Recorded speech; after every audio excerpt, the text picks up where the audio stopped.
নমস্কার বন্ধুরা, all time one M এই ইউটিউব চ্যানেলে জানাই স্বাগতম। এই মুহূর্তে আবহাওয়ার গুরুত্বপূর্ণ খবর। দক্ষিণবঙ্গে আবারও বৃষ্টিপাতের সম্ভাবনা রয়েছে, এমনটাই জানালো আলিপুর আবহাওয়া দপ্তর। এবং 25 তারিখে বেশ কিছু জেলাতে বৃষ্টিপাতের কথা জানিয়েছে হাওয়া অফিস। তো কলকাতা সহ আশেপাশের কিছু এলাকাতে এই বৃষ্টিপাত হতে পারে। কোথাও কোথাও ঝড় বৃষ্টি, আবার কোথাও কোথাও হালকা মাঝারি বিক্ষিপ্ত বৃষ্টিপাত হতে পারে।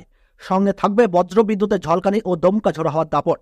এই পরিস্থিতিতে আবহাওয়া দপ্তর আবারও নতুন করে পূর্বাভাস জারি করেছে। আবহাওয়াতে কিছুটা পরিবর্তন আসছে। আগামী 2 থেকে 3 দিনের মধ্যেই 6 থেকে 10 ডিগ্রি তাপমাত্রা বাড়ার কথা জানিয়েছে আলিপুর আবহাওয়া দপ্তর। এবং আগামীকাল থেকে অর্থাৎ 23 তারিখ থেকে উত্তরবঙ্গে ঝড় বৃষ্টিপাতের সতর্কতা রয়েছে। তবে কয়েকটি জেলায় ভারী বৃষ্টিরও সম্ভাবনা রয়েছে। আগামী 25 তারিখ থেকে 27 তারিখের মধ্যে কিছুটা বৃষ্টির পরিমাণ লক্ষ্য করা যেতে পারে। তো আসুন বন্ধুরা, আমরা সবকিছু জানাবো আজকের এই ছোট্ট ভিডিওটির মাধ্যমে। তাই ভিডিওটি মনোযোগ সহকারে শেষ পর্যন্ত দেখবেন।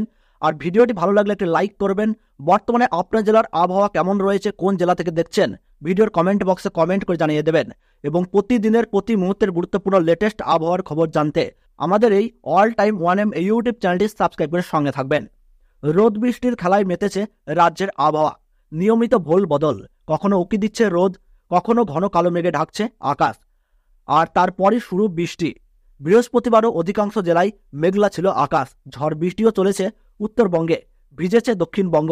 আলিপুর আবহাওয়া দপ্তর সূত্রের খবর, আজও রাজ্যের বেশ কিছু জায়গায় বৃষ্টি। হাওয়া অফিস জানিয়েছে, আজ বৃষ্টি হলেও আবহাওয়া মেজাজে বদল আসবে। শুক্রবার থেকেই বৃষ্টি কমবে, বেলা গড়াতেই ফের উঠবে রোদ। আজ দক্ষিণবঙ্গে 24 পরগনা, পূর্ব মেদিনীপুর, মুর্শিদাবাদ এবং নদিয়াতে হালকা বৃষ্টি হতে পারে। বাকি জেলায় শুষ্ক থাকবে আবহাওয়া। আগামীকাল শনিবার কেবলমাত্র দক্ষিণবঙ্গের 24 পরগনা এবং বীরভূম, মুর্শিদাবাদে বৃষ্টির পূর্বাভাস রয়েছে। ঝোড়ো হাওয়া বইতে পারে। ওদিকে বৃষ্টি কমতেই বাড়বে তাপমাত্রা। চলতি সপ্তাহে দক্ষিণবঙ্গের তাপমাত্রা 6 থেকে 10 ডিগ্রি সেলসিয়াস পর্যন্ত বাড়তে পারে। তবে দক্ষিণ 24 পরগনায় বহাল থাকবে বৃষ্টি, জারি থাকবে সতর্ক বার্তা। আবহাওয়া দপ্তর জানিয়েছে, পশ্চিমী ঝঞ্ঝার সঙ্গে পূর্বালি হাওয়ার সংঘাতের জেরেই এই অকাল বর্ষণ। গতকাল সকালের দিকে কলকাতা সহ বিভিন্ন জেলায় কুয়াশা ছিল। হঠাৎ এই বৃষ্টির জেরে ব্যাপক কমেছে তাপমাত্রা। গতকাল কলকাতার সর্বোচ্চ তাপমাত্রা ছিল 21.1 ডিগ্রি সেলসিয়াস, যা স্বাভাবিকের থেকে 13 ডিগ্রি কম। আবহাওয়া দপ্তর জানিয়েছে, গত 54 বছরে এই নিয়ে দ্বিতীয়বার মার্চ মাসে এসে এতটা তাপমাত্রার পতন হয়েছে। উত্তরবঙ্গের আবহাওয়া।